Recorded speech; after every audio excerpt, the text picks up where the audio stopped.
نیک اعمال کرنے سے معاف ہو جاتے ہیں، البتہ گناہ کبیرہ کے لیے توبہ کرنا شرط ہے۔ اس کے باوجود اللہ کی مہربانی پر موقوف ہے کہ اگر وہ کسی کے چاہے تو گناہ کبیرہ بھی بغیر توبہ کے معاف کر دے، لیکن کوئی یہ نہیں بتا سکتا کہ اللہ تعالیٰ کس کے گناہ کبیرہ بغیر توبہ کے بھی معاف فرما دیتا ہے۔ شرک ایک ایسا گناہ ہے جس کی کوئی معافی نہیں ہے۔ اللہ تعالیٰ قرآن پاک میں فرماتا ہے اعوذ باللہ من الشیطان الرجیم ان اللہ لا یغفر ان یشرک بہ ویغفر ما دون ذلک لمن یشاء، یقیناً اللہ تعالیٰ اس بات کو نہیں بخشتا کہ اس کے ساتھ شرک کیا جائے، یعنی شرک قطعاً ناقابل معافی گناہ ہے۔ البتہ اس کے علاوہ جس کے چاہتا ہے شرک سے کم درجے کے جو گناہ ہیں وہ سب بخش دیتا ہے، بغیر توبہ کے بھی اگر وہ معاف کرنا چاہے تو یہ اس کی مہربانی ہے، لیکن گناہ کبیرہ میں توبہ کرنا شرط ہے۔ اللہ تعالیٰ نے جہاں بھی گناہوں کی مغفرت کا ذکر کیا ہے وہاں پر مراد گناہ صغیرہ ہے، کیونکہ مومن کی یہ شان ہی نہیں ہے کہ اس سے گناہ کبیرہ سرزد ہو جائے۔ گناہ کبیرہ مومن سے ہو، ایسا ہو نہیں سکتا۔ اگر ہو بھی جائے تو مومن اس پر باقی نہیں رہتا، فوراً نادم ہوتا ہے، سچے دل سے توبہ کرتا ہے اور آئندہ اس گناہ کی طرف نہ پلٹنے کا پختہ ارادہ کرتا ہے، عزم کرتا ہے۔ بہرحال جو حاجی دوران سفر چاہے حج کو جاتے وقت یا حج سے واپسی کے وقت راستے میں انتقال کر جائے اس کے لیے یہ خوشخبریاں ہیں۔ اور ایک روایت میں آیا ہے کہ اس کو قیامت تک حج اور عمرے کا ثواب ملتا رہے گا۔ جو حاجی یا جو معتمر عمرہ کے لیے جانے والا شخص دوران سفر اگر انتقال کر جائے تو قیامت تک اس کو حج اور عمرہ کرنے کا ثواب ملتا رہے گا۔ اور بعض کتابوں میں یہ روایت بھی ہے کہ اللہ تعالیٰ اس کے لیے ایک فرشتہ پیدا کرے گا جو قیامت تک اس کی طرف سے حج کرتا رہے گا۔ سبحان اللہ سبحان اللہ۔ جو حاجی یا معتمر دوران حج یا دوران عمرہ سفر کے دوران انتقال کر جائے تو اللہ تعالیٰ ایک فرشتہ اس کی طرف سے مقرر کرتا ہے، پیدا کرتا ہے، جو قیامت تک اس شخص کی طرف سے حج کرتا رہے گا اور اس کا ثواب اس شخص کو پہنچے گا۔ اسماعیل اوغانی نخبۃ الایضاح میں لکھتے ہیں کہ رزین سے روایت ہے کہ حضرت صلی اللہ علیہ وسلم نے ارشاد فرمایا کہ سب دنوں سے بہتر وہ عرفہ ہے جو جمعہ کے دن واقع ہو، اور اس دن کا حج اور دنوں کے 70 حج سے بہتر ہے۔ سب دنوں سے بہتر عرفہ کا دن، کون سا عرفہ کا دن؟ جو جمعہ کے دن واقع ہو، یعنی 9 ذی الحجہ جمعہ کو آ جائے تو یہ سب سے بہترین دن ہے،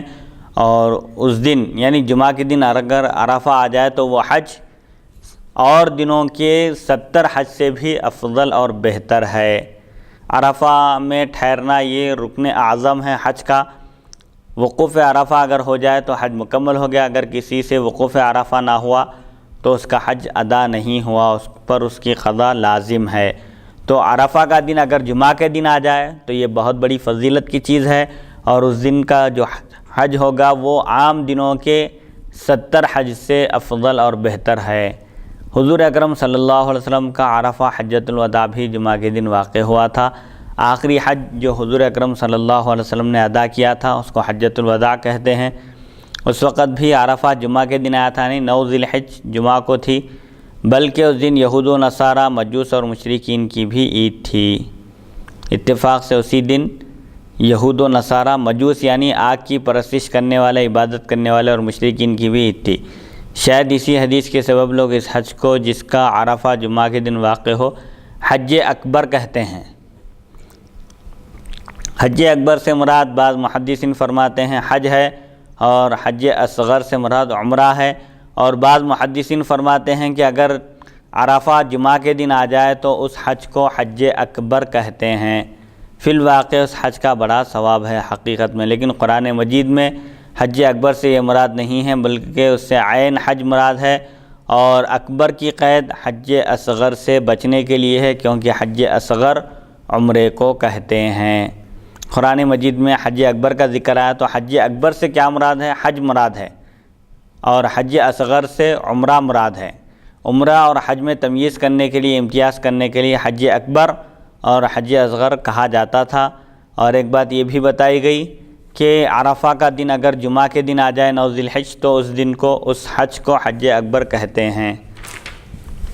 حاکم اور بیہقی سے روایت ہے، مستدرک میں اور سنن بیہقی میں روایت ہے کہ حضرت صلی اللہ علیہ وسلم فرماتے ہیں کہ سوار حاجی کے لیے اونٹنی کے ہر قدم پر 100 نیکیاں ہیں، اور پیدل چلنے والے حاجی کے لیے ہر قدم پر 700 نیکیاں ہیں جو حرم کی نیکیوں میں سے ہیں۔ لوگوں نے پوچھا یا رسول اللہ حرم کی نیکیاں کیا ہیں؟ فرمایا ہر نیکی 1,00,000 نیکی کے برابر ہے۔ سبحان، یعنی مکے میں ایک نیکی 1,00,000 نیکی کے برابر ہے، ایک رکعت 1,00,000 رکعت کے برابر، ایک نفل روزہ 1,00,000 نفل روزے کے برابر، اور 1 درہم اللہ کی راہ میں دینا 1,00,000 درہم دینے کے برابر ہے۔ یہ بھی آیا ہے روایت میں کہ جو حاجی سواری پر سوار ہو کر جائے، اونٹنی پر سوار ہو کر جائے یا گھوڑے پر یا جس قسم کی بھی سواری پر، تو ہر قدم پر 100 نیکیاں ہیں، ایک ایک قدم پر 100 نیکیاں ہیں، جتنے قدم ہوں گے اس حساب سے اتنی نیکیاں ہوں گی۔ اور جو حاجی حج کے لیے پیدل جائے، پیدل چل کر جائے تو ہر قدم پر 700 نیکی، اونٹنی پر سوار ہو کر جائے تو ہر قدم پر 100 نیکیاں، اور پیدل جائے تو ہر قدم پر 700 نیکیاں، اور وہ بھی کون سی؟ جو حرم کی نیکیاں ہیں۔ سبحان اللہ، سبحان، حرم کی ایک نیکی 1,00,000 نیکی کے برابر۔ اب یہ 700 نیکیاں ہوئے تو کتنے ہوں گے؟ اس سے اس کی فضیلت کا اور ثواب کا اندازہ کیا جا سکتا ہے۔ 700 نیکیاں، وہ بھی حرم کی نیکیاں۔ تو لوگوں نے پوچھا حرم کی نیکیاں کیا ہے، اس سے کیا مراد ہے؟ تو حضور صلی اللہ علیہ وسلم نے ارشاد فرمایا حرم شریف کی ایک نیکی کا ثواب 1,00,000 نیکی کے برابر ہے۔ کوئی اگر ایک روزہ رکھے گا حرم شریف میں تو 1,00,000 روزوں کے برابر ثواب ملے گا، ایک رکعت پڑھے گا تو 1,00,000 رکعتوں کے برابر ثواب ملے گا، ایک نماز پڑھے گا تو 1,00,000 نمازوں کے برابر ثواب اس کو اللہ تعالیٰ عطا فرمائے گا۔ اور اللہ کی راہ میں حرم شریف میں اگر 1 درہم اللہ کی راہ میں دے گا تو 1,00,000 درہم دینے کے برابر اس کو ثواب عطا کیا جائے گا۔ ایک معتبر حدیث میں وارد ہے کہ حضور اکرم صلی اللہ علیہ وسلم نے ارشاد فرمایا من اعتمر فی شہر رمضان عمرۃ فکأنما حج معی حجۃ، جس نے ماہ رمضان میں عمرہ کیا گویا اس نے میرے ساتھ ایک حج کرنے کی سعادت حاصل کی۔ رمضان المبارک میں عمرہ کرنا گویا رسول اکرم صلی اللہ علیہ وسلم کی رفاقت اور آپ کی معیت میں حج کرنے کے برابر ہے۔ سنن ابن ماجہ میں عباس بن مرداد سے روایت ہے کہ سرور عالم صلی اللہ علیہ وسلم نے عرفہ کے آخر روز عرفات پر حاجیان امت کے گناہ معاف ہونے کے لیے دعا کی تو حکم ہوا کہ میں نے حقوق العباد کے سوا ہر ایک گناہ بخش دیا۔ حضرت صلی اللہ علیہ وسلم نے عرض کیا کہ اگر تو چاہے تو مظلوم کو جنت دے اور ظالم کو بخش دے۔ اس کا کچھ جواب نہ ملا۔ جب مزدلفہ میں آ کر صبح کو پھر دعا کی تو قبول ہو گئی۔ حضرت صلی اللہ علیہ وسلم مسکرانے لگے۔ صحابہ نے عرض کیا کہ آپ تو ایسی جگہ مسکراتے نہ تھے، اس کی وجہ کیا ہے، اس کا سبب کیا ہے؟ فرمایا کہ اللہ کے دشمن ابلیس کو جب معلوم ہوا کہ میری دعا قبول ہو گئی تو وہ اپنے سر پر خاک ڈال کر یا ویلہ یا صبورا پکارنے لگا۔ حضور اکرم صلی اللہ علیہ وسلم میدان عرفہ میں عرفات کے دن اللہ تعالیٰ کی بارگاہ میں آپ نے دعا کی، اور امت کے جتنے حاجی حج کے ارادے سے حج کے ارادے سے پہنچے تھے آپ صلی اللہ علیہ وسلم نے امت کے تمام حاجیوں کے لیے، قیامت تک آنے والے حاجیوں کی گناہوں کی آپ نے مغفرت طلب کی تو اللہ تعالیٰ نے مجدہ سنایا، خوشخبری سنایا کہ حقوق العباد کے سوا میں نے تمام گناہ بخش دیے۔ میرے حقوق میں بندوں سے جو کوتاہی ہوئی ہے یا ہوگی میں نے اس کو معاف کر دیا ہے، البتہ حقوق العباد معاف نہیں ہے۔ مثال کے طور پر کوئی حاجی ہے، کسی کا قرض باقی ہے یا کسی پر ظلم کیا تھا، کسی کی جائیداد پر ناجائز قبضہ کر لیا تھا، کسی کی پراپرٹی ہڑپ کر لیا تھا یا کسی یتیم کا مال کھا لیا تھا، جتنے بھی گناہ ہیں جن کا تعلق بندوں سے ہے، بندوں پر ظلم کیا تھا یا ان کو ناحق ستایا تھا، تو ایسے گناہ معاف نہیں ہوں گے جب تک کہ بندہ معاف نہ کر دے۔ تو حضور صلی اللہ علیہ وسلم نے اللہ تعالیٰ سے عرض کیا کہ تو رحیم ہے، کریم ہے اور بے حد و حساب عطا کرنے والا ہے، اگر تو چاہے تو مظلوم کو راضی کر سکتا ہے، مظلوم کو اس کے عوض اس پر جو ظلم ہوا ہے اس کے بدلے میں اس کو جنت عطا کر کے ظالم کی مغفرت فرما سکتا ہے، اس کا بھی تجھ کو اختیار ہے۔ اگر تو مظلوم کو راضی کرنا چاہے تو راضی کر سکتا ہے، مظلوم کو راضی کر کے جس نے اپنے آپ پر ظلم کیا ہے، ظالم ہے، اس کو بھی بخش دے، اس کا بھی تجھ کو اختیار ہے۔ تو اللہ تعالیٰ نے اس کا جواب نہیں دیا۔ حضور صلی اللہ علیہ وسلم پھر جب مزدلفہ پہنچے تو وہاں پر آپ کی دعا قبول ہوئی۔ پھر دعا کی آپ نے اللہ کی بارگاہ میں اور عرض کیا کہ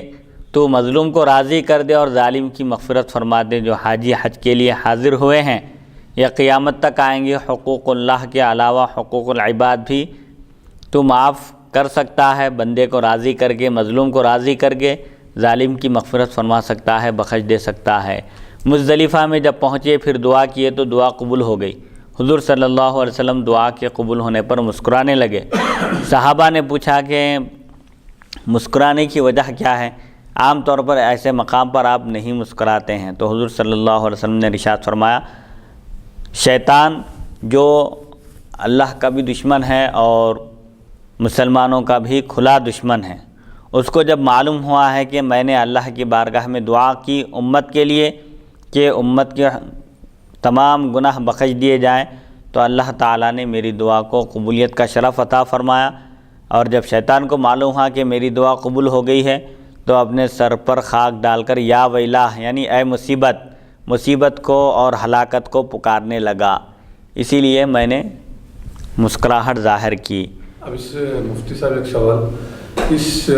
مسئلے میں یعنی یہ جو آپ احادیث شریف یہ جو بیان فرمائے ہیں، اس میں دو چیزیں جو ہیں کیا یہ معلوم ہوتی ہے مفتی صاحب؟ نمبر ایک کہ حضور صلی اللہ علیہ وسلم کا علم غیب ثابت ہو رہا ہے کہ اللہ کے یعنی اللہ تبارک و تعالیٰ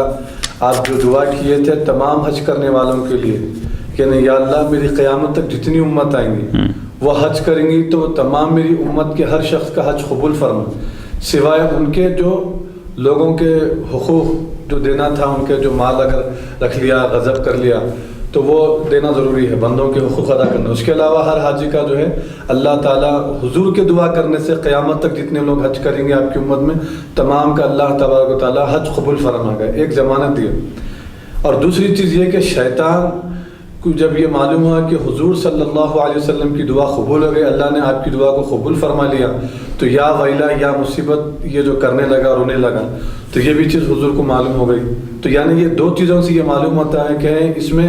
حضور صلی اللہ علیہ وسلم کا علم غیب ثابت ہو رہا ہے۔ کیا یہ صحیح ہے مفتی صاحب؟ جی، اس مسئلے میں علم غیب ہے یہ، اور حضور صلی اللہ علیہ وسلم اللہ کی بارگاہ میں دعا کیے اور وہ دعا قبول ہوئی۔ بندوں کی مغفرت کے لیے، ان کے گناہوں کی بخشش کے لیے آپ نے اللہ تعالیٰ کی بارگاہ میں دعا کی، دعا قبول ہوئی۔ حج کی مقبولیت کے لیے یہ بھی ضروری ہے کہ قیامت تک جانے والے تمام حاجیوں کا حج قبول ہو، یہ ضروری نہیں ہے، اس کے بنیادی اسباب پر بھی غور کرنے کی ضرورت ہے۔ بہت سارے لوگ رشوت کا پیسہ کماتے ہیں، حرام کماتے ہیں اور حج کو جاتے ہیں، کیا ان کا حج قبول ہوگا؟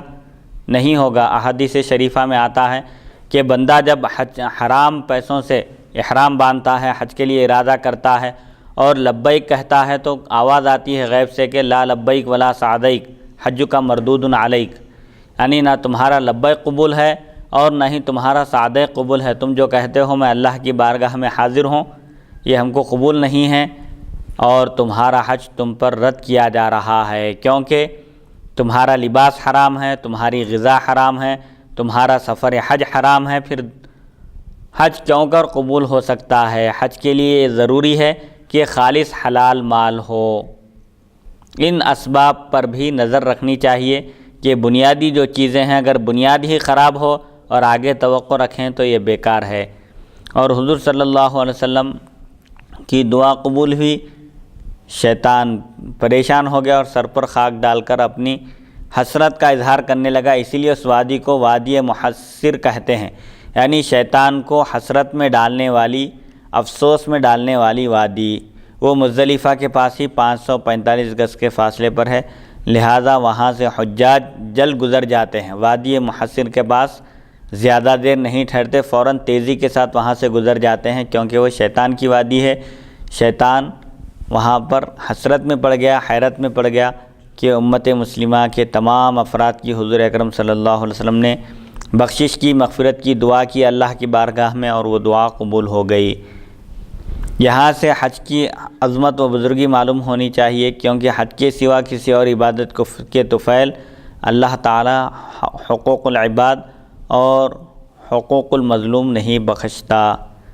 یعنی حج ہی ایک ایسی واحد عبادت ہے جس کے طفیل اگر وہ قبول ہو جائے حج تو اس کے طفیل اللہ تعالیٰ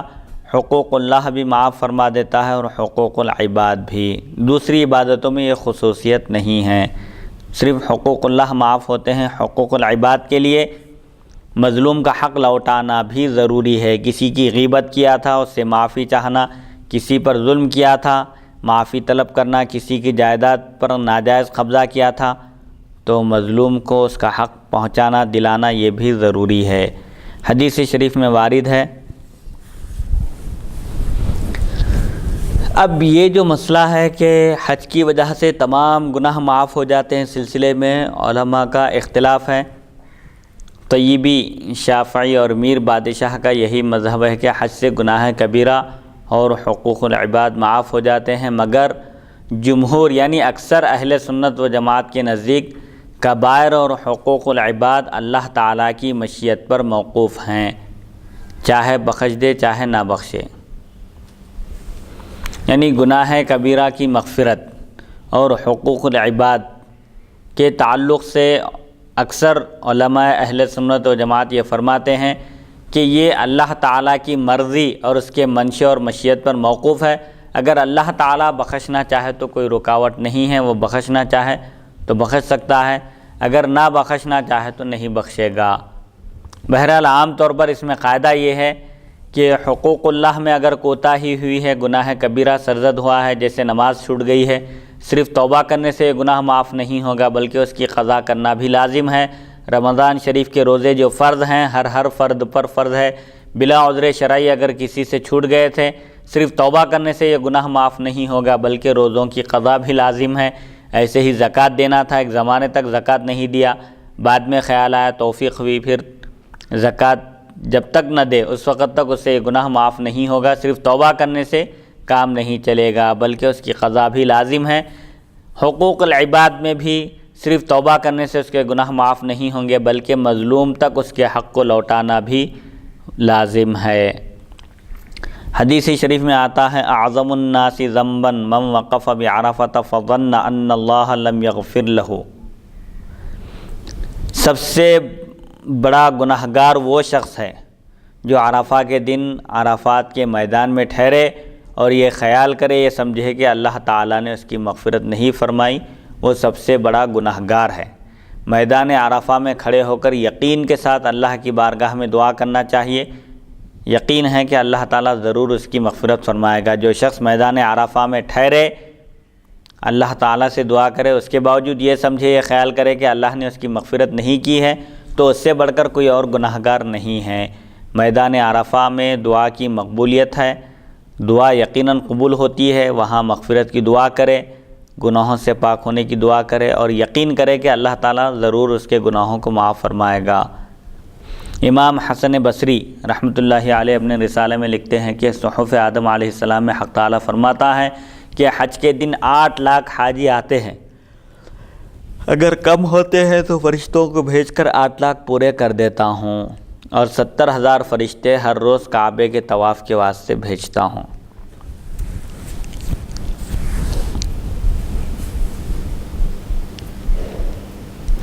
یعنی حضرت آدم علیہ السلام پر اللہ تعالیٰ نے صحیفے نازل فرمائے تھے۔ جملہ آسمانی کتابوں کی تعداد 104 ہے، جن میں بڑی بڑی کتابیں 4 ہیں، قرآن مجید، تورات، زبور، انجیل۔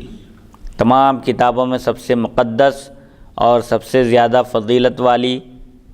قرآن مجید ہے، جو حضور اکرم صلی اللہ علیہ وسلم پر نازل کی گئی، جس میں تمام علوم کا خلاصہ ہے، اور وہ کتاب تمام کتابوں کا خلاصہ بیان کرتی ہے۔ قرآن مجید میں دنیا کے اور آخرت کے تمام علوم جمع کر دیے گئے ہیں، ہر رتب و یابس کا بیان قرآن مجید میں موجود ہے۔ اللہ تعالیٰ نے ہر چیز کا واضح بیان نازل فرمایا۔ جس طرح اللہ تعالیٰ نے انبیاء پر کتابیں نازل فرمائیں، ایسے ہی حضرت آدم علیہ السلام، حضرت ابراہیم اور مختلف انبیاء پر اللہ تعالیٰ نے صحیفے نازل فرمائے، جن کی تعداد جملہ 100 ہے صحیفوں کی، اور بڑی بڑی کتابیں 4 ہیں، قرآن مجید، تورات، زبور، انجیل۔ ان کے علاوہ بھی اللہ نے بعض انبیاء پر ان کی قوموں کی ضرورت کے لحاظ سے صحیفے نازل فرمائے، جس میں احکام بیان کیے گئے اور بندوں کو کیا کرنا چاہیے اور کن کاموں سے باز رہنا چاہیے ان کا بیان ہے۔ تو اسی صحیفے میں جو حضرت آدم علیہ السلام پر نازل کیے گئے تھے یہ بھی بات لکھی ہوئی ہے کہ حج کے دن 8 لاکھ حاجی آتے ہیں۔ اگر 8 لاکھ کی تعداد نہیں ہوتی ہے، اس سے کم ہوتی ہے، تو اللہ تعالیٰ فرشتوں کے ذریعے 8 لاکھ کی تعداد کو مکمل کرتا ہے۔ اس طرح ہر سال 8 لاکھ حجاج کرام حج بیت اللہ کی سعادت حاصل کرتے ہیں، اور 70,000 فرشتے روزانہ کعبۃ اللہ شریف کے طواف کے واسطے اللہ تعالیٰ روانہ فرماتا ہے۔ کعبہ شریف کا طواف روزانہ 70,000 فرشتے کرتے ہیں۔ حیات القلوب میں بحر عمیق سے بقول امام ابو بکر محمد بن حسن نقاش منقول ہے، ایک کتاب ہے حیات القلوب، اس میں لکھا ہوا ہے کہ حجاج کے اکثر عدد 15 لاکھ تک اور کم سے کم عدد 6 لاکھ تک پہنچتے ہیں۔ ایک کتاب میں لکھا ہوا ہے کہ ہر سال زیادہ سے زیادہ 15 لاکھ کی تعداد ہوتی ہے حجاج کرام کی، کم سے کم 6 لاکھ حاجی ہوتے ہیں۔ اور امام غزالی احیاء العلوم میں لکھتے ہیں حضور اکرم صلی اللہ علیہ وسلم کے بقول کے 6 لاکھ تعداد حاجیوں کی ہر سال ہوتی ہے۔ اگر اس سے کم ہو تو اللہ تعالیٰ فرشتوں کو بھیج کر 6 لاکھ کی تعداد مکمل فرماتا ہے۔ تفاسیر میں لکھا ہوا ہے کہ سارے انبیاء نے پیدل حج کیا، اور حضرت آدم علیہ السلام نے سراندیپ سے پیدل چل کر 40 حج کیے۔ کہتے ہیں کہ جب حضرت آدم علیہ السلام حج کو چلے، فرشتوں نے کہا یا آدم بر حجک فإنا حججنا قبلک بألف عام، اے آدم علیہ السلام اچھی طرح حج کیجئے، اور البتہ ہم نے آپ سے 2000 سال پہلے حج کی سعادت حاصل کی۔ تقریباً انبیاء نے کعبۃ اللہ شریف کا رخ کیا، پیدل چل کر وہ کعبے کو پہنچے اور حج بیت اللہ کی سعادت حاصل کی۔ حضرت سیدنا آدم علیہ السلام بھی سراندیپ ایک مقام کا نام ہے، ہندوستان ہی میں واقع ہے، سری لنکا کے قریب کچھ، اس مقام سے پیدل چل کر آپ نے 40 مرتبہ حج بیت اللہ کی سعادت حاصل کی۔ یہ بھی کہا جاتا ہے کہ جب حضرت آدم علیہ السلام حج کے ارادے سے نکلے تھے، فرشتوں نے عرض کیا کہ آپ حج کا اہتمام اچھی طرح سے کریے، تمام مناسک کو ادا کیجیے اور وہاں کے حقوق کا لحاظ رکھیے، خیال کیجیے، کیونکہ ہم نے بھی 2000 سال پہلے، آپ سے 2000 سال پہلے اس مقدس مقام کی قصد کی سعادت حاصل کی، حج بیت اللہ کی سعادت ہم کو بھی نصیب ہوئی ہے۔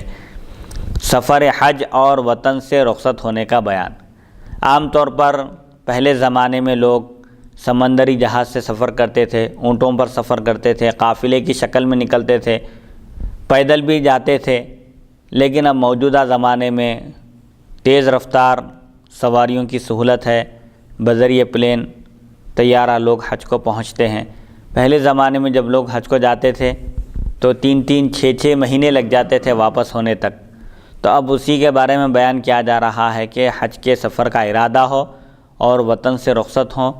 تو اس وقت کن باتوں کا خیال رکھنا چاہیے۔ جو شخص حج کا ارادہ کرے اس کے لیے لازم ہے کہ اس سے محض اللہ تعالیٰ کی خوشنودی کی نیت رکھے،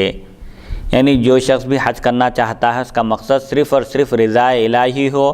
اللہ تعالیٰ کی خوشنودی حاصل کرنا مقصد ہو، یعنی اس سے ریاکاری، فخر، سیر گلگشت اور تجارت مد نظر نہ ہوں، یعنی سیر و تفریح۔ حج کا مقصد صرف اور صرف اللہ تعالیٰ کی خوشنودی حاصل کرنا ہو۔ حج کو جانے کا مقصد، مکہ مکرمہ کا رخ کرنے کا مقصد ہرگز ریاکاری، دکھاوا یا لوگوں کے اوپر فخر کرنا کہ میں حج کو جا رہا ہوں، میرے پاس اتنے پیسے ہیں کہ میں حج کو جانے کی طاقت رکھتا ہوں، یا سیر و تفریح کی غرض سے جا رہے ہیں، گھومیں گے پھریں گے یا شاپنگ کریں گے، تجارت کریں گے، یہ چیزیں مد نظر نہیں ہونا چاہیے، بلکہ اللہ تعالیٰ کی خوشنودی کو پیش نظر رکھنا چاہیے۔ ہاں اگر حج مقصود بالذات ہو اور تجارت بالعرض تو اس میں کچھ حرج نہیں، اصل مقصد حج کرنا ہے۔ ضمن میں حج کی سعادت حاصل ہونے کے بعد ضمن میں کچھ مال بھی وہاں فروخت کرنا ہو تو اس میں کوئی گناہ نہیں ہے، اس طرح کیا جا سکتا ہے، تبعاً ہے وہ چیز، اصلاً نہیں ہے۔ اصل مقصد تو حج کرنا ہے، حج ادا ہونے کے بعد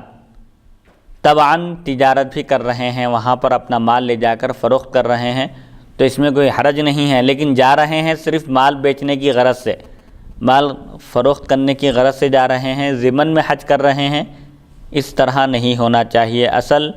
حج مقصود ہونا چاہیے، تجارت اس کے بعد کریں تو کوئی گناہ نہیں ہے۔ اللہ تعالیٰ ارشاد فرماتا ہے لیس علیکم جناح ان تبتغوا فضلا من ربکم، تم پر کوئی گناہ نہیں ہے کہ تم اپنے رب کے فضل کو طلب کرو۔ اس آیت کا شان نزول یہ بیان کیا جاتا ہے کہ اسلام سے پہلے ایام حج میں لوگ بازار عکاظ و مجنہ و ذو المجاز میں خرید و فروخت کیا کرتے تھے۔ اس آیت کا شان نزول یہ ہے کہ اسلام کی آمد سے پہلے، اسلام کی دعوت و تبلیغ سے پہلے لوگ حج کے دنوں میں مکے کے مشہور بازار ہیں، ایک بازار کا نام عکاظ ہے، ایک مجنہ ہے، ذو المجاز ہے، ان بازاروں میں خرید و فروخت کیا کرتے تھے اور یہی ان کا ذریعہ معاش تھا۔ جب اسلام کی آمد ہوئی، اسلام کی دعوت و تبلیغ کا کام شروع ہوا تو مسلمانوں نے ایسی تجارت میں تعامل کیا، یعنی اسلام کی آمد سے پہلے بھی لوگ حج کے دنوں میں مکے کے بازاروں میں خرید و فروخت کیا کرتے تھے اور وہی خرید و فروخت ان کی معاش کا ذریعہ تھا۔ جب اسلام کی آمد ہوئی تو مسلمانوں نے ایسی تجارت میں تعامل کیا اور سوچے کہ کیا حج کے دنوں میں تجارت کی جا سکتی ہے یا نہیں۔ تب یہ آیت نازل ہوئی جس کا مقصد یہ ہے کہ حج کے ساتھ اگر تجارتی نفع بھی تلاش کرو تو کچھ گناہ نہیں۔ اصل مقصد حج ہونا چاہیے، تجارت اس کے ضمن میں اگر کی جائے تو اس میں کوئی گناہ نہیں، کوئی مضائقہ نہیں، کوئی حرج نہیں۔ نیز طالب حج کو چاہیے کہ سب گناہوں سے خالص توبہ کرے۔ جو حج کو جانے کا ارادہ کرے، حج کی تیاری کرے تو اس کو چاہیے کہ سب سے پہلے اپنے گناہوں سے خالص توبہ کرے، اپنے گناہوں پر ندامت کا اظہار کرے اور پختہ ارادہ کرے کہ آئندہ کبھی وہ اس طرح کا گناہ نہیں کرے گا، اور جہاں تک ہو سکے حقوق العباد کو معاف کرا لے اور قرضوں اور امانتوں کو ادا کرے اور دشمنوں کو راضی کرے، کیونکہ توبہ کا قبول ہونا اسی پر موقوف ہے۔ حقوق اللہ میں کوتاہی ہوئی ہے، نمازیں چھوٹ گئی تھی، روزے چھوٹ گئے تھے فرض،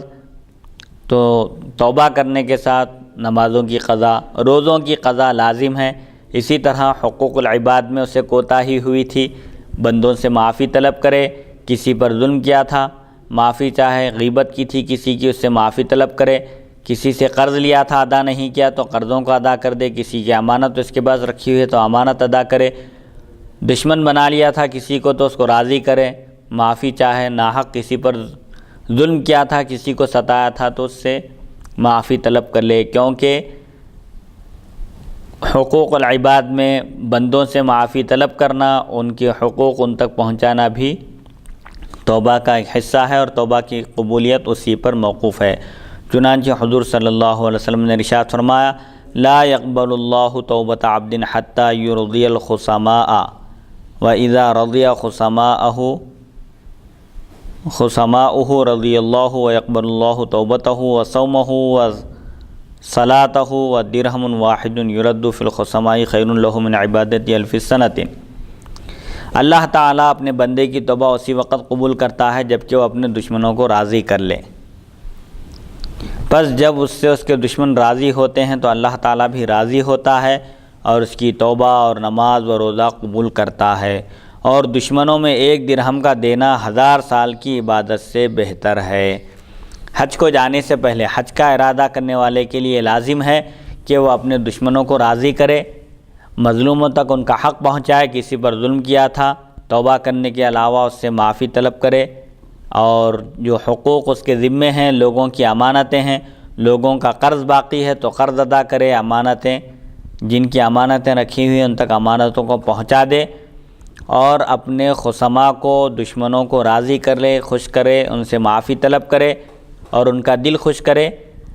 تو اللہ تعالیٰ بھی اس حاجی سے خوش ہوتا ہے، اس کی توبہ قبول کرتا ہے، توبہ بھی قبول ہوتی ہے اس کی، روزہ بھی قبول ہوتا ہے، نماز بھی قبول ہوتی ہے، اور 1 درہم جو خصما کو یعنی دشمنوں کو راضی کرنے کے لیے دیا جاتا ہے وہ 1000 سال کی عبادت سے بھی بہتر ہے۔ لیکن مفتی صاحب دشمن سے مراد کون ہے وہ؟ دشمن سے مراد مظلوم جس پر اس نے ناحق ظلم کیا تھا۔ ظلم کی کئی شکلیں ہوتی ہیں، کسی کی جائیداد پر ناجائز قبضہ کیا، یا کسی کا مال ہڑپ کر لیا، کسی کا قرضہ لے کر اس کو پھرا رہا ہے، ٹال مٹول سے کام لے رہا ہے، یا یتیموں کے مال پر قابض ہیں، تو ایسے شخص کو ظالم کہتے ہیں، اور دشمن سے مراد مظلوم ہے، چاہے وہ اس کا رشتہ دار ہو یا غیر ہو۔ بہرحال ان کو راضی کرنا،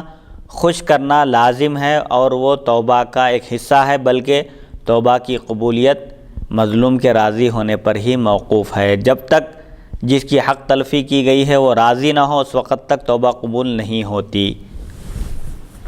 اور یہ بھی لازم ہے کہ اہل و عیال کا اور جن کا نفقہ اس پر واجب ہے اپنی واپسی تک کا انتظام کر دے۔ جو حج کو جانے کا ارادہ کرے اس پر یہ بھی لازم ہے کہ حج کو جا کر واپس آنے تک جتنے دن بھی ہوں گے اتنے دن کا راشن پانی، خورد و نوش کی اشیاء وغیرہ اس کا انتظام کر دے۔ بیوی بچوں کا نفقہ واجب ہے، اور خاندان میں جن لوگوں کی پرورش یا جن لوگوں کا خیال رکھنا اس پر واجب ہے، جیسے والدین ہیں، تو ان کے بھی نان نفقے کا انتظام کرے، آنے تک کی سہولت فراہم کر کے جائے، اور ہرگز ان لوگوں سے بے خبر نہ ہو۔ ایسا نہ ہو کہ حج کو جا رہے ہیں اور گھر میں فاقے کی نوبت آ جائے، کھانے پینے کے لیے کچھ بھی نہیں ہے، اہل و عیال کو، فیملی کو، والدین کو بے سر و سامانی کی حالت میں چھوڑ کر جا رہے ہیں، یہ قطعاً جائز نہیں ہے۔ حج کی ایک شرط یہ بھی ہے کہ حج کو جا کر آنے تک جن لوگوں کی ذمہ داری ہے، نان نفقہ جن کا واجب ہے، ان کا انتظام کر کے جائیں، کیونکہ حضور صلی اللہ علیہ وسلم نے ارشاد فرمایا، کفا بالمرء اثما ان یضیع اہلہ، آدمی کے گناہگار ہونے کے لیے یہی کافی ہے، یہی بس ہے کہ وہ اپنے اہل و عیال سے بے خبر ہو۔ جو آدمی اپنے اہل و عیال سے بے خبر ہو، جو اس کے زیر کفالت ہیں، جن کا نان نفقہ اس پر واجب ہے، ان سے بے خبری یہ گناہگار ہونے کے لیے کافی ہے۔ یعنی جو آدمی اپنے اہل و عیال کی کفالت نہیں کرتا، ان کا خیال نہیں کرتا، وہ گناہگار ہے۔ اللہ کی بارگاہ میں اس کی گرفت ہوگی، پوچھ ہوگی، اس سے قیامت کے دن اس سے پوچھا جائے گا کہ جو تمہارے زیر کفالت تھے، جو تمہارے زیر پرورش تھے، تم نے ان کا خیال کیوں نہیں رکھا۔ اس حدیث سے بھی یہ معلوم ہوتا ہے کہ حاجی کے لیے یہ لازم ہے کہ وہ حج کو جانے سے پہلے جا کر آنے تک کی جو ذمہ داری ہے اس کی نان نفقے کی، ان تمام کا انتظام کر کے جائے۔ اپنے والدین کو اور نیز جس کی اطاعت و نفقہ اس پر واجب ہے ان کو راضی کرنا چاہیے۔ حج کو جانے سے پہلے، عمرے کو جانے سے پہلے والدین کو بھی راضی کرنا چاہیے، اور جس کی اطاعت یعنی اساتذہ ہیں، مرشد ہیں، اور جن کا نان نفقہ اس پر واجب ہے یعنی بیوی بچے ہیں، تو ان کو بھی راضی کرنا چاہیے۔ سب کو ناراض کر کے حج کو جانا، عمرے کو جانا یہ مناسب نہیں ہے۔ ایک سوال کہ اللہ کے رسول صلی اللہ علیہ وسلم ارشاد فرماتے ہیں کہ اللہ کی نافرمانی میں کسی کی اطاعت مت کرو۔ اطاعت تو صرف نیکی کے کاموں میں ہے۔ ایک بات ظاہری اعتبار سے، نعوذ باللہ میرا مقصد ہرگز گستاخی اور بے ادبی کا نہیں ہے، ظاہری اعتبار سے جو ہے والدین کی کفالت اور بیوی بچوں کی کفالت جو شخص حج کرنے کا ارادہ رکھتا ہو تو اس پر یہ واجب ہے کہ وہ حج کر کے آنے تک جو ان کی ذمہ داری، ان کے اخراجات وغیرہ جو ہے پورا جو ہے اٹھانا ضروری ہے، لازم ہے، اس کے اوپر واجب ہے، جا کے آنے تک پورا انتظام کرنا ضروری ہے، ان کی اجازت لینا ضروری ہے۔ لیکن اساتذہ اور پیر و مرشد کی اجازت لینے کے سلسلے میں جو بات یہاں پر بتائی جا رہی ہے، اس میں کیا حکمت ہے؟ جبکہ اساتذہ اور جو پیر و مرشد وغیرہ ہیں ان کا مطلب ان کو کھلانا پلانا، یہاں صرف راضی کرنے کی بات ہے، اجازت کی ضرورت نہیں ہے اساتذہ کی، مرشد کی۔ نہ ہو تب بھی وہی آگے بات آ رہی ہے کہ اگر والدین اس کی خدمت کے محتاج ہوں تو ان کو اس حالت میں چھوڑنا مکروہ ہے۔ والدین اگر حج فرض کے لیے مانے ہو رہے ہوں تو ان کا کہنا نہ مانے۔ ایک شخص پر حج فرض ہے، یہاں پر والدین کی بات نہیں مانی جائے گی، کیونکہ لا طاعۃ لمخلوق فی معصیۃ الخالق۔ جہاں اللہ کی نافرمانی ہو رہی ہو مخلوق کی بات ماننے میں، تو وہاں پر مخلوق کی بات نہیں مانی جائے گی، اگرچہ کہ وہ والدین ہی کیوں نہ ہو۔ جیسا کہ قرآن پاک میں بھی واضح ہدایات ہیں کہ والدین کے ساتھ حسن سلوک کرو، اگرچہ کہ وہ کسی دوسرے دین پر ہوں، تب بھی ان کی اطاعت کرو، ان کی خدمت کرو، ان کے ساتھ حسن سلوک کرو، اچھا رویہ اختیار کرو۔ لیکن شرک کرنے پر اگر مجبور کریں تو اس سلسلے میں ان کی بات نہ مانو۔ شرک نہیں بلکہ کوئی بھی گناہ کے کام ہو، کوئی بھی گناہ کا کام کرنے کے لیے اگر کہیں تو اس میں ان کی بات ماننا ضروری نہیں ہے، ان کی بات نہیں مانی جائے گی۔ اب اگر کسی شخص پر حج فرض ہے اور والدین روک رہے ہیں تو والدین کی بات سننا اس کے لیے ضروری نہیں ہے، ان کی بات نہ مانے بلکہ حج ادا کر لے۔ ہاں اگر فرض حج ادا کر چکا ہے اور زندگی میں ایک مرتبہ حج کرنا فرض ہے، ایک مرتبہ کوئی حج کر لے تو اس سے فرضیہ ساقط ہو جاتی ہے، اس کو دوبارہ حج کرنے کی ضرورت نہیں ہے، کرے گا تو نفل ہوگا۔ ہاں نفل حج سے ان کی خدمت و اطاعت بہتر ہے۔ نفل حج کو کوئی جانا چاہتا ہے، والدین محتاج ہیں اور اس کی خدمت کے ضرورت مند ہیں، اور ضرورت اس بات کی ہے کہ وہ والدین کے پاس رہے، ان کی خدمت کرے، ان کے علاج معالجے میں ان کی مدد کرے، بیماری کے وقت ان کا ساتھ دے۔ ایسے وقت اگر ان کو چھوڑ کر نفل حج کو جا رہا ہے تو یہ بہتر نہیں ہے۔ ایسے موقع پر نفل حج سے بہتر والدین کی خدمت اور ان کی اطاعت کرنا ہے، اور والدین نہ ہوں تو دادا دادی کو والدین کی طرح سمجھنا چاہیے۔ والدین نہیں ہیں لیکن دادا دادی موجود ہیں اور وہ خدمت کے محتاج ہیں تو ان کی خدمت کو پہلے ترجیح دینا چاہیے۔ بسا وقت ایسا بھی ہوتا ہے مفتی صاحب کہ ایک لوگ ایک ہی اولاد ہوتی اور وہ بیٹے پر حج فرض ہو جاتا ہے، لیکن خدمت کرنے کے لیے سوائے اس کے ماں باپ کے پاس اور کوئی نہیں ہے، اور ماں باپ اس کی خدمت کے محتاج ہیں کیونکہ ماں باپ جوان نہیں ہیں، ضعیف ہیں، اور یہ بیٹے کی خدمت کے محتاج ہیں، ضرورت مند ہیں، تو کیا ایسی صورت میں بھی وہ فرض ہے؟ نفل تو خیر ہر صورت میں نہیں کرنا چاہیے جبکہ ماں باپ کو ضرورت ہو، لیکن فرض حج ہے، ماں باپ ضعیف ہیں کہ اور بیٹے کی ضرورت ہے، ماں باپ کو بیٹے کی جو ہے خدمت کی ضرورت ہے، تو کیا ایسی صورت میں بھی وہ فرض حج ترک کر سکتا ہے، چھوڑ سکتا ہے ماں باپ کی خدمت کرنے کی خاطر جبکہ ماں باپ ضعیف ہوں، ماں باپ نہ ہو، جیسا کہ ابھی آپ نے فرمایا مفتی صاحب دادا دادی ہوں اور اس کے مدد کے محتاج ہوں، اس کی ضرورت کے محتاج ہوں، ان کے علاوہ اور کوئی خدمت کرنے والے نہ ہوں، تو کیا ایسی صورت میں پھر ان کو چھوڑ کر فرض حج کرنے کے لیے جانا چاہیے؟ اگر اس کے علاوہ کوئی خدمت کرنے والا نہ ہو اور کوئی دستیاب بھی نہ ہو، کوئی مل بھی نہیں سکتے پیسے دینے کی صورت میں، جیسے آج کل سہولت ہے کسی خادم کو مقرر کر دیے، کوئی عورت ہے تو عورت کو مقرر کر دیے عورت کی خدمت کے لیے، یا مرد ہے مرد کو مقرر کر دیے۔ بہرحال اگر کسی کو مقرر کیا جا سکتا ہے اور وہ پوری ذمہ داری کے ساتھ ان کی خدمت کرتے ہیں تو پھر ایسی صورت میں حج کو جانا چاہیے، اور اگر کوئی نہ ہو، اس کے چلے جانے کی صورت میں ان لوگوں کے ضائع ہو جانے کا اندیشہ ہے، کوئی خدمت نہیں کریں گے، ہلاک ہو جائیں گے یا بالکل بیمار ہو جائیں گے، اگر ایسی صورت ہے تو پھر ایسی صورت میں رک کر کسی دوسرے کو حج کو بھیجانا چاہیے، یا یہ بھی صورت ہو سکتی ہے کہ پہلے ان کی خدمت کرے پھر آئندہ سال کا انتظار کرے کہ آئندہ سال تک اگر کوئی خادم مل جائے ان کی خدمت کرنے والا تو جب حج کو چلا جائے، یا پھر ان کے انتقال ہونے کے بعد دونوں کے گزر جانے کے بعد بھی حج کو جا سکتا ہے، یا یہ صورتیں بھی نہیں ہیں تو پھر احتیاطی طور پر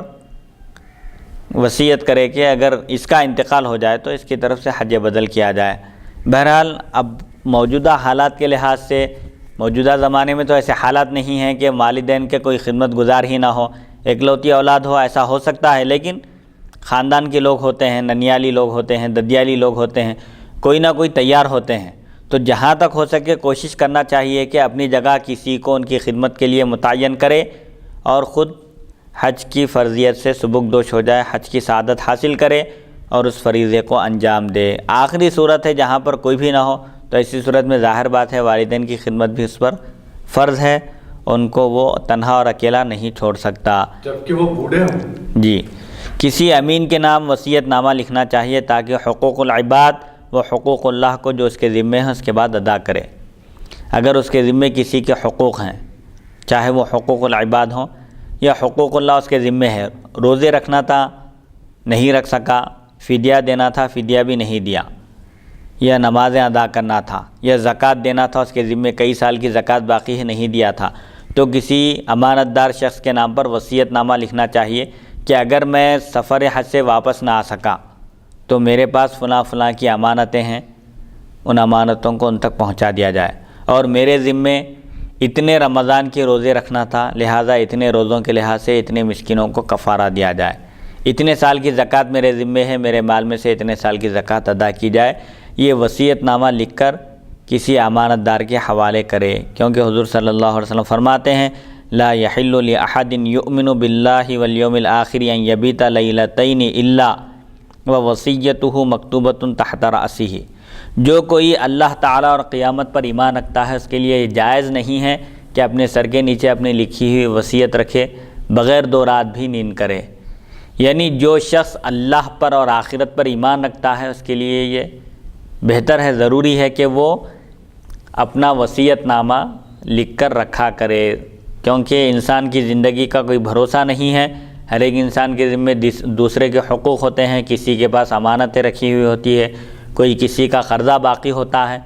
تو ایسی صورت میں اگر وصیت نامہ لکھ کر مرے تو آسانی کے ساتھ اس کے حقوق ادا کیے جا سکتے ہیں، اس کے پاس جو امانتیں ہیں وہ لوٹائی جا سکتی ہیں، اس کے ذمے اگر کسی کا قرض ہو، کسی کے پیسے دینا تھا تو وہ بھی ادا کیے جا سکتے ہیں۔ اسی لیے اس سے وصیت کی اہمیت معلوم ہوتی ہے اس حدیث شریف سے کہ ہر ایک مومن کے پاس اس کی وصیت لکھی ہوئی ہونی چاہیے، 2 دن بھی ایسے بغیر وصیت کے نہیں گزرنا چاہیے۔ اسی لیے مستحب اور افضل بتایا گیا کہ وصیت نامہ لکھے، 2 رات بھی بغیر وصیت کے نہ گزرے۔ مطلب یہ ہے کہ اس میں غفلت نہ کرے، کوتاہی نہ کرے، سستی اور کاہلی کا شکار نہ ہو، بلکہ اس کے ذمے جو حقوق ہیں، خاص طور پر حج کو جانے کے دوران، کیونکہ سابقہ زمانے میں 6 مہینے لگ جاتے تھے حج کو جا کر واپس آنے تک، اور راستہ بھی غیر محفوظ تھا، لٹیرے بھی ہوا کرتے تھے، چور اور ڈاکو بھی ڈاکہ ڈالا کرتے تھے، کبھی کسی کی جان بھی چلے جاتی تھی، مالی نقصان بھی ہوتا تھا، جانی نقصان بھی ہوتا تھا، کبھی سمندر میں طوفان آ جاتا تھا، موجوں کی زد میں آ کر بھی کئی لوگ ختم ہو جاتے تھے۔ اسی لیے زندگی کا کوئی بھروسہ، واپسی کا کوئی یقین اور گارنٹی نہیں ہوتی تھی۔ اسی لیے احتیاطی طور پر وصیت نامہ لکھ کر جائے اور سلامتی کے ساتھ واپس نہ آئے، انتقال ہو جائے دوران سفر، چاہے جاتے وقت یا آتے وقت، تو ایسی صورت میں اس کے حقوق کی ادائیگی کے لیے سہولت ہوگی۔ جب وصیت نامہ لکھا ہوا ہوگا تو کوئی اختلاف نہیں ہوگا، کوئی زیادہ کا دعویٰ بھی نہیں کر سکے گا۔ مثال کے طور پر کسی کے 1 لاکھ روپے دینا تھا، وصیت نامہ میں لکھا ہوا ہے، اس کا نام بھی لکھا ہوا ہے، کتنے پیسے دینا ہے وہ بھی لکھے ہوئے ہیں، اب اختلاف نہیں ہوگا بظاہر، ورنہ 1 لاکھ والا 10 لاکھ کا بھی دعویٰ کر سکتا ہے۔ اسی لیے وصیت نامہ لکھے تاکہ بندوں کی حقوق کی ادائیگی میں کسی قسم کی کوتاہی نہ ہو۔ جو نماز و دعا استخارہ، حسن حسین وغیرہ میں مذکور ہے، کتابیں ہیں حج اور عمرہ کے تعلق سے جس میں اوراد، اذکار اور دعائیں بیان کی گئی ہے کہ کس موقع پر کون سی دعا کرنا چاہیے، دوران سفر کن دعاؤں کا اہتمام کرنا چاہیے، ان کو وقت اور راستے کے اختیار کرنے کے لیے پڑھے، نہ کہ اصل سفر کے لیے۔ حج کو جانے کا ارادہ ہوا تو استخارہ کرنے کی ضرورت نہیں ہے، کیوں؟ حج کو جانا ایک نیک کام ہے، نیک کام میں استخارے کی ضرورت نہیں ہے، تو اصل سفر کے لیے استخارہ نہیں کرنا، کیونکہ اس میں استخارے کی حاجت نہیں ہے۔ اور استخارہ 3 یا 7 مرتبہ کرے، کس کے لیے؟ کس دن کا انتخاب کرنا چاہیے، کب جانا بہتر ہے، کون سے دن جانا، کس مہینے میں، اس کے لیے استخارہ کر سکتا ہے۔ لیکن حج کو جانا چاہیے یا نہیں جانا چاہیے اس کے لیے استخارہ نہیں کرنا ہے، کیونکہ حج ایک نیک کام ہے اور نیک کام میں استخارے کی ضرورت نہیں ہے۔ تو مفتی صاحب نیک کام میں استخارے کی ضرورت نہیں ہے، مطلب جیسا کہ اب شادی کے لیے، شادی کرنا بھی جو ہے نیک کام ہے، تو عموماً جو لوگ شادی کے لیے جو استخارہ کرتے ہیں تو کیا استخارہ شادی کرنا چاہیے یا نہیں کرنا چاہیے اس لیے نہیں کرتے لوگ، یہ رشتہ بہتر ہے یا نہیں، اس خاندان میں کرنا بہتر ہے یا نہیں، یہ استخارہ ہوتا ہے، اصل کام کے لیے نہیں۔ مسواک، سرما، سلائی، آئینہ، کنگھی، سوئی، تاگا، قینچی، چھری، استرا، عصا، وضو کا برتن ساتھ لینا مستحب ہے۔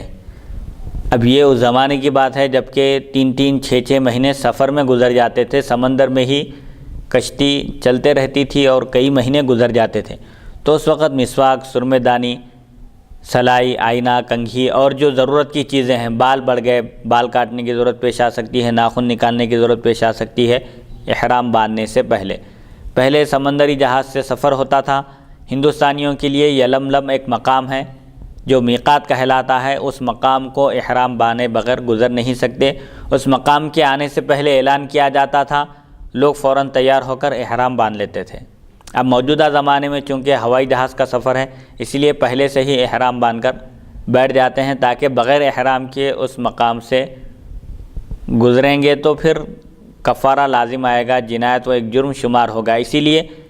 موجودہ زمانے کے لحاظ سے ان چیزوں میں سے جن چیزوں کی ضرورت نہیں ہے، جیسے قینچی ہے، تاگا ہے، سوئی ہے، وسترا، عصا وغیرہ کی ضرورت نہیں ہے، کیونکہ ہر قسم کی سہولت فراہم ہے۔ البتہ مسواک، سرمے دانی، کنگھی وغیرہ رکھی جا سکتی ہے۔ اب اس زمانے میں چونکہ لمبا سفر ہوتا تھا، طویل سفر کے دوران ان چیزوں کی ضرورت پڑ سکتی تھی، اس لیے ان چیزوں کا ساتھ لینا مستحب ہے۔ اب موجودہ زمانے میں جن چیزوں کی ضرورت پڑ سکتی ہے ساتھ میں ان چیزوں کا رکھنا بہتر ہے، مستحب ہے۔ جمعرات یا پیر کے دن سفر کریں۔ سفر کے لیے جمعرات یا پیر کا انتخاب کرنا چاہیے، بہتر دن ہے، افضل ہے۔ یہ ضروری نہیں ہے کہ پیر کے دن ہی جائے یا جمعرات کو ہی جائے، کسی کا فلائٹ چہارشنبے کے دن ہوتا ہے، کسی کا منگل کے دن ہوتا ہے۔ اب موجودہ زمانے کے لحاظ سے جب باری آئے، جب وقت آئے اس وقت نکل جانا چاہیے۔ اور سفر کرنے سے پہلے حج وغیرہ کے احکام معلوم کر لے، جیسا کہ موجودہ زمانے میں حج تربیتی کیمپ وغیرہ قائم کیے جا رہے ہیں، مختلف مقامات پر حاجیوں کی، معتمرین کی گلپوشی کی جاتی ہے اور ان کے لیے تربیتی پروگرام رکھے جاتے ہیں تاکہ اصل عبادت کو ادا کرنے سے پہلے اس کے احکام سے واقف ہو جائے اور وطن سے ایسا رخصت ہو کہ گویا دنیا سے آخرت کو جا رہا ہے۔ اس سفر کو آخری سفر سمجھے، رشتہ داروں سے، دوست احباب سے ملاقات کرے، سب سے معافی چاہ لے اور اس طرح سفر کی تیاری کرے جیسے اب کوئی شخص آخرت کے سفر پر روانہ ہونے والا ہے، پھر دوبارہ اس طرف پلٹ کر آنے والا نہیں ہے۔ گھر سے باہر آنے سے پہلے 7 محتاجوں کو خیر خیرات دے۔ یہ افضل اور بہتر بتایا جا رہا ہے کہ گھر سے باہر آنے سے پہلے 7 مسکینوں کو، 7 فقراء کو کچھ خیر خیرات کر دے اور 2 رکعت نفل نماز ادا کرے سفر شروع کرنے سے پہلے۔ پہلی رکعت میں سورہ کافرون پڑھے، قل یا ایھا الکافرون، اور دوسری رکعت میں قل ھو اللہ احد پڑھے اور سلام کے بعد یہ دعا پڑھے۔ سفر حج کو نکلنے سے پہلے خیر خیرات کرنا چاہیے اور 2 رکعت نماز پڑھنا چاہیے۔ ان 2 رکعتوں میں پہلی رکعت میں سورہ کافرون اور دوسری میں سورہ اخلاص پڑھنا چاہیے۔ پھر اس کے بعد یہ دعا کرنا چاہیے، اللہم انت الصاحب فی السفر والخلیفۃ فی الاہل والمال والولد والاصحاب والاخوان احفظنا وایاہم من کل آفت وعاہۃ۔ اے اللہ تو ہی سفر میں ساتھی ہے اور گھر والوں اور مال اور اولاد اور دوستوں اور بھائیوں کی خبر لینے والا ہے، ان کی نگرانی کرنے والا ہے۔ تو ہم کو اور ان کو ہر آفت و مصیبت سے بچا، ہر آفت اور مصیبت سے ہماری بھی اور ان کی بھی حفاظت فرما۔ سفر میں تو ہمارا ساتھی ہے، سفر کی مشقتوں سے بچانے والا اور سفر میں پیش آنے والی مشکلات سے بچانے والا تو ہی ہے، اور ہمارے اس مقام سے نکلنے کے بعد ہمارے اہل و عیال، مال اور عزت اور جان اور آبرو کی حفاظت فرمانے والا بھی تو ہی ہے۔ تو نگرانی فرما ان تمام چیزوں کی۔ ہم ان تمام چیزوں کو تیرے حوالے کر کے جاتے ہیں، سپرد کر کے جاتے ہیں، تیری حفاظت میں دیتے ہیں۔ جب دہلیز پر پہنچے، گھر کے اندر ابھی باہر نکلنے سے پہلے دہلیز تک پہنچے، دروازے تک، تو سورہ قدر پڑھے، انا انزلناہ فی لیلۃ القدر پڑھے اور یہ دعا پڑھے۔ اس کے بعد سورہ قدر پورا پڑھنے کے بعد یہ دعا پڑھے، بسم اللہ توکلت علی اللہ ولا حول ولا قوۃ الا باللہ، بسم اللہ علی نفسی و مالی و دینی، اللہم بک انتشرت و الیک توجہت و بک اعتصمت و علیک توکلت، اللہم زودنی التقوی واغفر لی ذنوبی ووجہنی للخیرات اینما توجہت۔ اللہ کا نام لے کر میں سفر کرتا ہوں، میں نے اللہ ہی پر اعتماد کیا، بھروسہ کیا، اور گناہ سے بچنے اور عبادت کرنے کی طاقت صرف اللہ تعالیٰ کی طرف سے ہے۔ بندہ خود سے گناہ سے نہیں بچ سکتا، خود سے کوئی نیکی نہیں کرتا، یہ طاقت، یہ قوت محض اللہ کی عطا ہے۔ اللہ ہی کے نام سے اپنی ذات اور مال اور دین پر اعتماد کرتا ہوں، یعنی میں صرف اللہ کے نام پر، اللہ کی ذات پر اعتماد کرتا ہوں، اس کا نام لے کر اپنی ذات کی بھی حفاظت طلب کرتا ہوں، مال کی بھی اور دین کی بھی میں حفاظت چاہتا ہوں۔ اے اللہ، میں تیری طاقت سے چلتا ہوں اور تیری ہی طرف توجہ کرتا ہوں، رخ کرتا ہوں اور تجھی پر بھروسہ اور اعتماد کرتا ہوں۔ اے اللہ، تو مجھ کو پرہیزگاری کا توشہ دے، یعنی مجھ کو تقوی و پرہیزگاری عطا کر، دوران سفر بھی مجھ سے کوئی گناہ سرزد نہ ہونے پائے، میں متقی پرہیزگار رہوں اور میرے گناہ بخش دے، اور میں جہاں جاؤں مجھے نیکیوں کی طرف متوجہ کر، جہاں بھی میں پہنچوں میں نیکیوں میں مصروف رہوں اور تجھ کو راضی کرنے کے کام کروں۔ اور جب باہر نکلے تو یہ دعا پڑھے، اللہم انی اعوذ بک من ان اضل او اضل او اظلم او اظلم او اجہل او یجہل علی، بسم اللہ توکلت علی اللہ لا حول ولا قوۃ الا باللہ العلی العظیم، اللہم وفقنی لما تحب وترضی وعصمنی من الشیطان الرجیم۔ اے اللہ، میں سیدھے راستے سے بھٹکنے یا سیدھے راستے سے بھٹکا دیے جانے یا ظلم کرنے یا ظلم کیے جانے یا نادانی کرنے یا اپنے اوپر نادانی کیے جانے سے تیری پناہ چاہتا ہوں۔ اللہ ہی کا نام لے کر میں نے اللہ پر بھروسہ کیا، گناہ سے بچنے اور عبادت کرنے کی طاقت صرف اللہ تعالیٰ کی طرف سے ہے۔ اے اللہ، تو جس چیز کو دوست رکھتا ہے اور پسند کرتا ہے اس کی مجھے توفیق دے اور مجھ کو شیطان مردود سے بچا، شیطان مردود سے میری حفاظت فرما۔ یہ دعا کرنا چاہیے گھر سے باہر نکلنے کے بعد، سیدھے راستے پر قائم رہنے کی اور ظالم اور مظلوم بننے سے۔ بہرحال تمام ایسے نیک کاموں کی طلب کرنی چاہیے اللہ تعالیٰ سے جس سے اللہ راضی ہے، جس سے اللہ راضی ہوتا ہے، خوش ہوتا ہے۔ ایسے کام کرنے میں آسانی کی دعا کرنی چاہیے۔ اس کے بعد آیت الکرسی پڑھے، اللہ لا الہ الا هو الحی القیوم، آیت الکرسی پڑھے، سورہ اخلاص پڑھے، قل هو اللہ احد، اور معوذتین یعنی سورہ فلق اور سورہ ناس، سورہ اخلاص، سورہ فلق اور سورہ ناس پڑھ کر پھر 7 مسکینوں کو کچھ خیر خیرات کریں گھر سے باہر نکلنے کے بعد بھی، اور سب سے رخصت ہو کر دعا مانگے اور کہے، تمام لوگوں کو رخصت کرے، سب کو الوداع کہے، سب دوست احباب اور رشتہ داروں سے ملاقات کر لے، اور اس کے بعد ان کو یہ کہے، استودع اللہ دینکم و ایمانکم و خواتیم اعمالکم، میں تمہارے دین و ایمان اور تمہارے کاموں کے انجام کو اللہ کے حوالے کرتا ہوں۔ یہ کہے، یعنی رشتہ داروں سے ملاقات کر کے یہ کہے کہ میں تمہارے دین کو، اور ایک روایت میں ہے دینکم و امانتکم، اور تمہاری امانت کو اور تمہارے اعمال کے انجام کو اللہ کے حوالے کرتا ہوں۔ میرے جانے کے بعد اللہ ہی تمہارا نگران کار ہے، تمہاری حفاظت کرنے والا ہے۔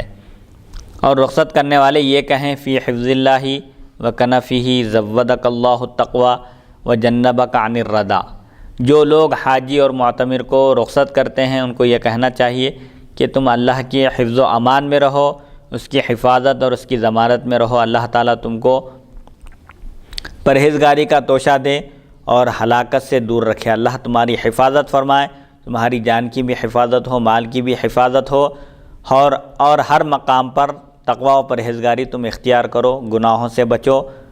رشتہ داروں کے ساتھ رہیں گے تو وہاں پر احتیاط کریں گے گناہوں سے، لیکن تنہائی میں ہوں گے تو ہو سکتا ہے کہ بندہ کوئی گناہ کر بیٹھے، اسی لیے دعا کی جا رہی ہے کہ ہر حال میں،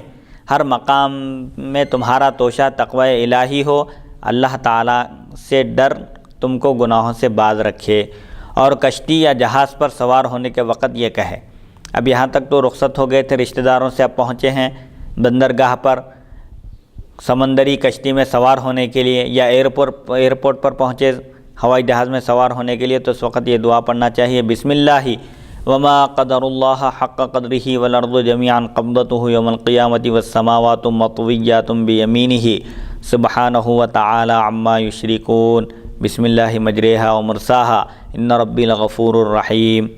اللہ ہی کا نام لے کر میں سوار ہوتا ہوں، اور انہوں نے اللہ کی کما حقہ قدر نہ کی، یعنی اللہ کی جیسی قدر کرنی چاہیے ویسی انہوں نے، مشرکوں نے، یہود و نصارہ نے قدر نہیں کی، اور تمام زمین قیامت کے دن اسی کے دست قدرت میں ہوگی، اور آسمان اس کے دائیں ہاتھ میں لپیٹے ہوئے ہوں گے، وہ ان کے شرک سے پاک اور برتر ہے۔ اللہ ہی کے نام پر جہازوں کا چلنا اور ٹھہرنا ہے، بے شک میرا پروردگار خوب بخشنے والا بڑا مہربان ہے۔ سمندری جہاز میں سوار ہوتے وقت یہ دعا پڑھنا چاہیے، اس سے حفاظت ہوتی ہے، اور اس میں اپنی عاجزی اور انکساری کا اعتراف ہے، اور سمندری کشتی جو چلتی ہے اور رکتی ہے یہ سب اللہ کی قدرت سے ہے، اسی کے دست قدرت میں ہے۔ اتنی بڑی زمین اور اتنے بڑے آسمان ہیں، سب اس کے سامنے ہیچ ہیں، معمولی ہیں، اس کے دست قدرت میں ہوں گے۔ قیامت کے دن اتنا بڑا آسمان بھی اس کے دائیں ہاتھ میں لپیٹا ہوا ہوگا، لپیٹ دیا جائے گا۔ بہرحال اب یہاں پر دائیں ہاتھ سے کیا مراد ہے، مٹھی سے کیا مراد ہے، یہ متشابہات میں سے ہے، اس کے بارے میں پوچھنا، سوال کرنا بدعت ہے، کیفیت معلوم نہیں ہے۔ ہمارا کام یہ ہے کہ اللہ تعالیٰ نے جن چیزوں کا ذکر کیا ہے اس پر ایمان لائیں، اور اس کی حقیقت کو اللہ کے حوالے کر دیں، اور قیل و قال سے کام نہ لیں۔ سفر کی دعائیں حصن حسین وغیرہ میں دیکھ کر عمل میں لائیں۔ ایک کتاب ہے حصن حسین جس میں دوران حج و عمرہ، سفر کے دوران جو دعائیں کرنی چاہیے ان دعاؤں کو جمع کیا گیا ہے، ان کو ساتھ میں رکھنا چاہیے۔ حج کے لیے حلال و پاک مال جمع کرے، حرام مال سے حج قبول نہیں ہوتا۔ چنانچہ مستطاع ابن العماد میں روایت ہے کہ سرور عالم صلی اللہ علیہ وسلم نے ارشاد فرمایا کہ جب کوئی حرام مال سے حج کرتا ہے اور لبیک کہتا ہے تو اللہ تعالیٰ فرماتا ہے لا لبیک ولا سعدیک وحجک مردود علیک، تیرا لبیک و سعدیک پکارنا مقبول نہیں ہے ہماری بارگاہ میں، اور تیرا یہ حج پر رد کر دیا گیا۔ یعنی جو شخص حرام مال سے حج کا ارادہ کرتا ہے تو اس کا حج قبول نہیں ہوتا، مگر مشتبہ مال سے فرض ساقط ہو جاتا ہے۔ یعنی ایک مال ہے جس کے بارے میں ڈاؤٹ ہے یہ حلال ہے یا حرام، شبہ آ گیا، تو ایسے مال سے اگر کوئی حج کر لے تو حج تو ادا ہو جاتا ہے، بس جس کے پاس مشتبہ مال ہو وہ قرض لے کر حج ادا کرے اور اپنے مشتبہ مال میں سے قرض ادا کر دے۔ ایک حیلہ، ایک تدبیر بتائی جا رہی ہے، کسی کا مال حلال ہے یا حرام ہے اس میں شک ہے تو اس کو کیا کرنا چاہیے؟ قرضہ لے کر حج کرنا چاہیے اور وہ قرضہ مشتبہ مال سے ادا کر دینا چاہیے۔ تو اس میں ایک تدبیر ہے، فرضیت تو ساقط ہو جاتی ہے لیکن جو اصلیت ہے اور جو خوبی حلال مال کی ہوتی ہے وہ خوبی اس کے اندر نہیں آ سکتی۔ اپنے ساتھ اس قدر مال لے جانا چاہیے کہ اپنے رفیقوں اور ضعیفوں کو بھی وسعت کے ساتھ کفایت کرے۔ ہر ایک شخص کو چاہیے کہ اپنے ساتھ کم سے کم اتنے پیسے لے،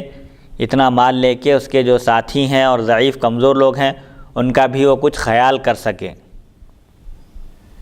اگر سواری کرائے کی ہو تو سواری والے کو اپنا بوجھ دکھا دے یا اس کا وزن بتا دے اور بغیر اس کی رضامندی کے زیادہ اسباب نہ لا دے۔ اب موجودہ زمانے میں یہ سواریوں کا یہ کوئی مسئلہ نہیں رہا۔ سابقہ زمانے میں لوگ اونٹوں کو، گھوڑوں کو، خچروں کو کرائے پر لیتے تھے،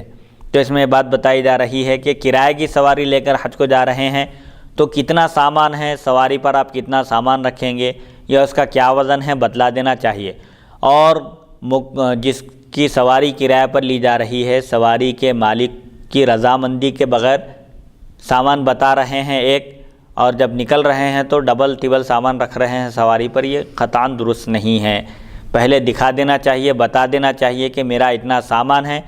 اس کے ساتھ تم چلنے کے لیے راضی ہو تو ٹھیک ہے، پہلے ہی سامان کا وزن بتانا چاہیے۔ جیسا کہ آج کل حکومت کی طرف سے ہی مقرر ہے کہ بس ایک حاجی اپنے ساتھ اتنا سامان لے جا سکتا ہے، اس سے زیادہ سامان ہو تو روک دیا جاتا ہے۔ تو سابقہ زمانے میں بھی سواریاں کرائے پر لے کر جاتے تھے تو ان کے لیے احکام بتائے جا رہے ہیں کہ پہلے سواری کے مالک کو سامان بتا دے یا اس کا وزن بتا دے، اور سواری کے مالک کی اجازت کے بغیر زائد سامان نہ رکھے۔ جو سامان بتایا تھا نکلتے وقت اور کچھ اضافہ کر رہا ہے یہ درست نہیں ہے۔ چنانچہ منقول ہے کہ ایک شخص نے عبداللہ بن مبارک رحمۃ اللہ علیہ کے پاس ایک خط کسی کے پاس پہنچا دینے کو لایا۔ انہوں نے فرمایا کہ ابھی اپنے پاس رکھ، میں اونٹ والے سے پوچھ لوں پھر جواب دوں گا۔ عبداللہ بن مبارک رحمۃ اللہ علیہ جو بڑے محدث ہیں اور اپنے وقت کے پائے کے بزرگ ہیں، امیر المؤمنین فی الحدیث کا درجہ ہے آپ کا، بہت بڑے محدث، فقیہ اور متقی پرہیزگار عابد ہیں، بڑے بڑے ائمہ حدیث کے آپ استاذ ہیں، اور حضرت امام اعظم ابو حنیفہ رحمۃ اللہ علیہ کے آپ شاگرد ہیں۔ آپ کے پاس ایک شخص ایک خط لے کر پہنچا، جب اس کو معلوم ہوا کہ ہم حج کے لیے تشریف لے جا رہے ہیں تو اس نے خط لایا اور عرض کیا کہ آپ یہ خط آپ کے راستے میں ایک فلاں شخص ہے، آپ اس شخص تک پہنچا دیجئے جس کا مکان راستے میں ہی ہے، آپ اس کے گھر کے سامنے سے گزرتے ہیں۔ تو آپ نے کیا فرمایا؟ تم اس خط کو ابھی اپنے پاس رکھو، میں جو سواری کرائے پر لے کر جا رہا ہوں میں پہلے سواری کے مالک سے پوچھ لیتا ہوں،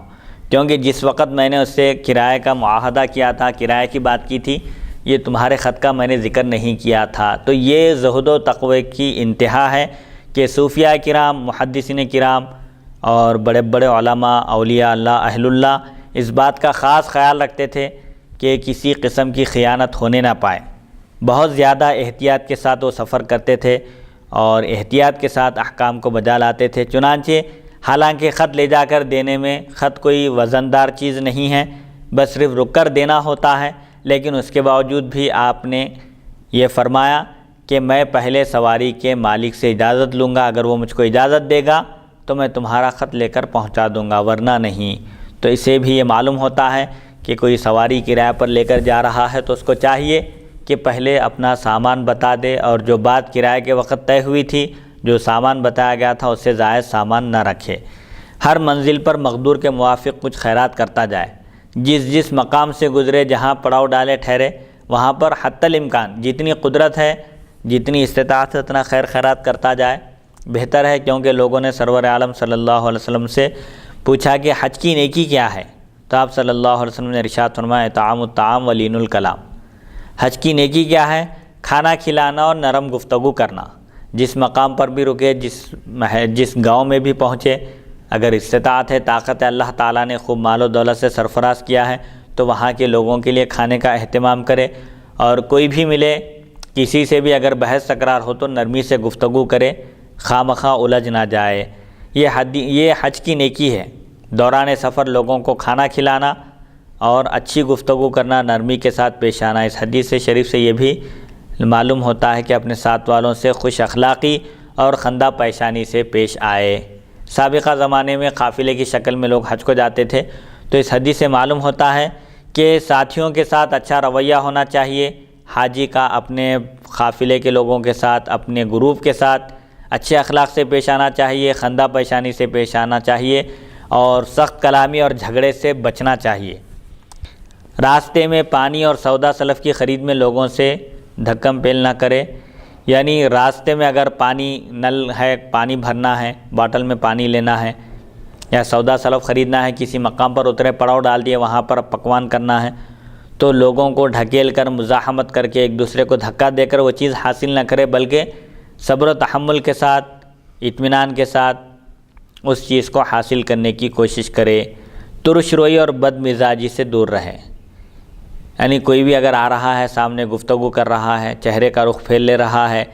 یا بگر طریقے سے پیش آ رہا ہے، اچھی گفتگو نہیں کر رہا ہے، اس سے بھی بچنا چاہیے۔ حضور صلی اللہ علیہ وسلم ارشاد فرماتے ہیں ما من ذنب الا ولہ توبۃ الا ما کان من سوء الخلق فانہ کلما تاب من ذنب عاد فیما ہوا شر منہ۔ ہر گناہ کے لیے توبہ ہے سوائے اس گناہ کے جو بدخلقی سے ہو۔ ہر گناہ کی توبہ ہے، بندہ جو بھی گناہ کرتا ہے پھر توبہ کرتا ہے، صدق دل سے تائب ہوتا ہے، اللہ کی بارگاہ میں رجوع ہوتا ہے تو اللہ تعالیٰ اس کی توبہ قبول فرماتا ہے۔ لیکن بدخلقی ایک ایسا گناہ ہے جس کی کوئی توبہ نہیں ہے۔ بدخلقی سے جو گناہ ہو، بد اخلاقی سے پیش آنے کی وجہ سے، اس کی توبہ نہیں ہے، اس لیے کہ جب بد اخلاق شخص کسی گناہ سے توبہ کرتا ہے تو اس سے بھی بدتر گناہ میں وہ پڑ جاتا ہے۔ اسی لیے بد اخلاقی سے بچنا چاہیے، خاص طور پر دوران سفر حج کے سفر کے دوران خاص طور پر بد اخلاقی سے اجتناب کرنا چاہیے۔ اپنے رفیق کی ایسی خاطرداری کرے کہ اس کے لیے اپنے سے بہتر چیز تجویز کرے۔ جو سفر کے ساتھی ہیں، حج کے لیے جو ساتھ میں چل رہے ہیں، جو گروپ ہے، جو قافلہ ہے، چاہے اہل خاندان کے ہوں، خاندان کے لوگ ہوں یا دوست احباب ہوں یا اپنے وطن کے لوگ ہوں، ان کے ساتھ خاطر مدارات کرنا چاہیے، اچھائی سے پیش آنا چاہیے، بلکہ اپنے سے بہتر چیز ان کے لیے منتخب کرنا چاہیے۔ اچھے سے اچھی چیز جو اپنے لیے منتخب کرتا ہے اس سے بھی بہتر چیز کا انتخاب ان کے لیے کرے۔ اس طرح اس کا سفر حج آسان ہوگا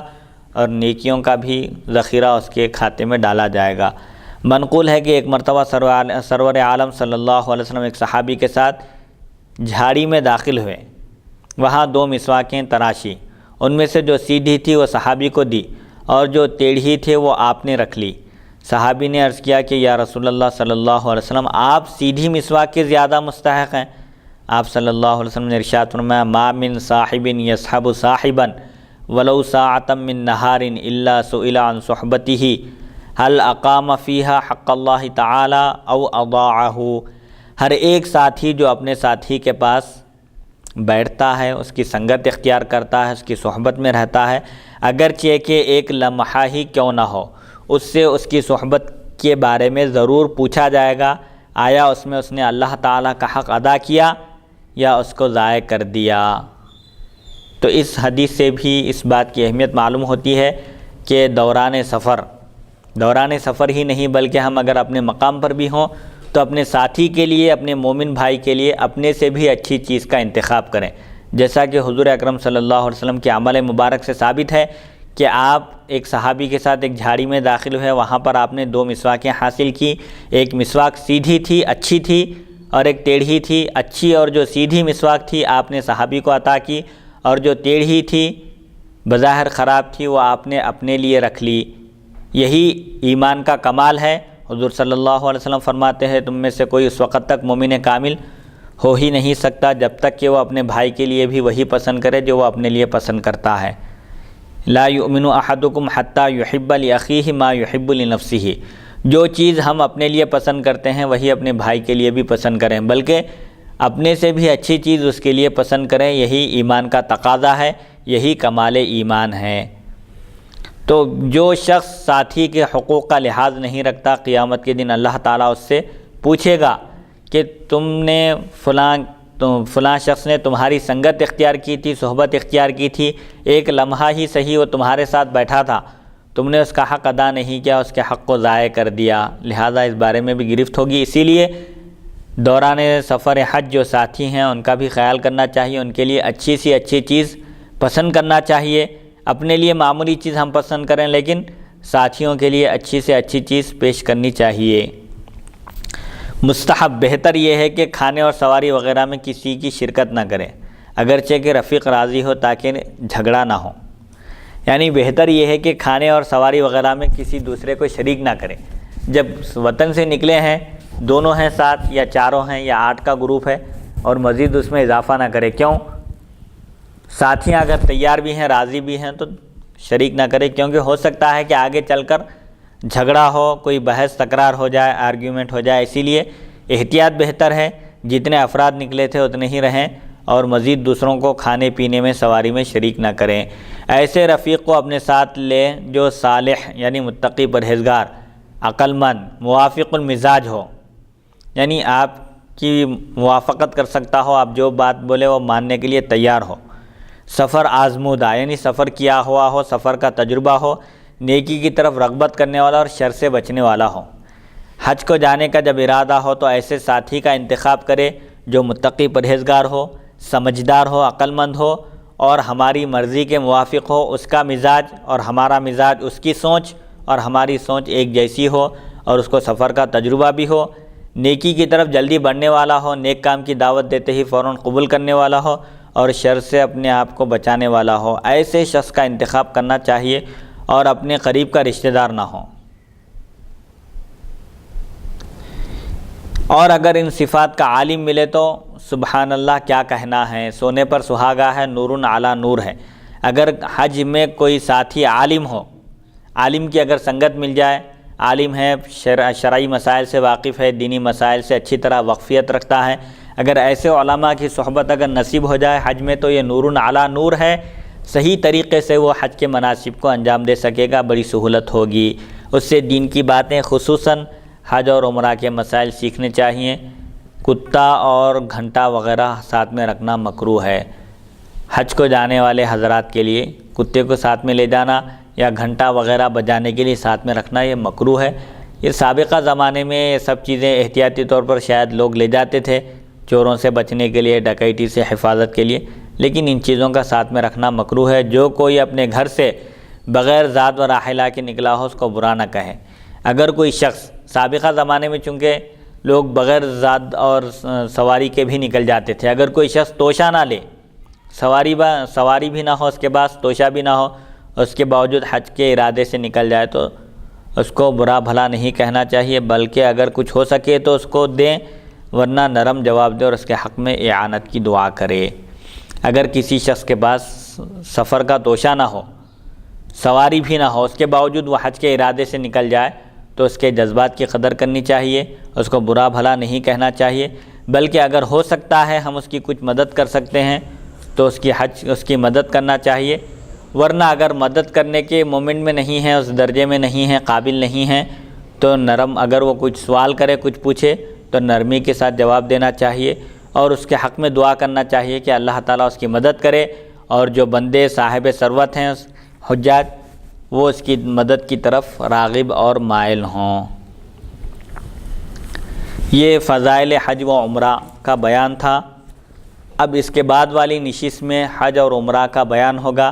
حج کے اقسام بیان کیے جائیں گے اور کون سا حج افضل ہے احناف کے پاس اور شوافع کے پاس، پھر احرام باندھنے کا وقت اور میقات کا بیان اور احرام باندھنے کا طریقہ، یہ مختلف جو مسائل ہیں حج کے انشاءاللہ تیسری نشست میں ان کو بیان کیا جائے گا۔ اللہ تعالیٰ سے دعا ہے کہ اللہ تعالیٰ ہم کو سننے اور سنانے سے زیادہ احکام شریعت پر عمل کرنے کی توفیق عطا فرمائے، اور تمام عالم اسلام کے مسلمانوں کی جان و مال اور عزت اور آبرو کی حفاظت ہو، اور جو دین متین کی خدمت انجام دے رہے ہیں مولا ان کے عمر و اقبال میں ترقی عطا فرما، ہر آفت عرضی و سماوی سے ان کی حفاظت فرما، تمام بلیات سے حفاظت فرما، صحت و عافیت عطا فرما، اور رزق اور صحت میں برکت عطا فرما، تندرستی عطا فرما، جو اس راہ میں جو رکاوٹیں ہیں مولا ان رکاوٹوں کو دور فرما، اور اپنی خوشنودی اور اپنے حبیب پاک صلی اللہ علیہ وسلم کی خوشنودی عطا فرما۔ اے مولا ہم تیری اور تیرے حبیب صلی اللہ علیہ وسلم کی خوشنودی چاہتے ہیں، اور تیرے غضب سے تیری پناہ چاہتے ہیں، تیری ناراضگی اور تیرے حبیب کی ناراضگی سے ہم تیری پناہ چاہتے ہیں۔ مولا تمام مسلمانوں پر فضل فرما، کرم فرما، جو پریشان حال ہیں ان کی پریشانیوں کو دور فرما، جو مصیبت زدہ ہیں ان کی مصیبتوں کو دور فرما، جو قرض کے بوجھ تلے دبے ہوئے مولا ان کی قرض کی ادائیگی کے اسباب مہیا فرما، اور اس سفر حج کی سعادت ہمارے بھی مقدر میں لکھ دے، اور ہم کو بھی حرمین شریفین کی زیارت کا شرف عطا فرما۔ وصلی اللہ تعالی علی خیر خلقہ سیدنا محمد و آلہ و صحبہ اجمعین، والحمد للہ رب العالمین۔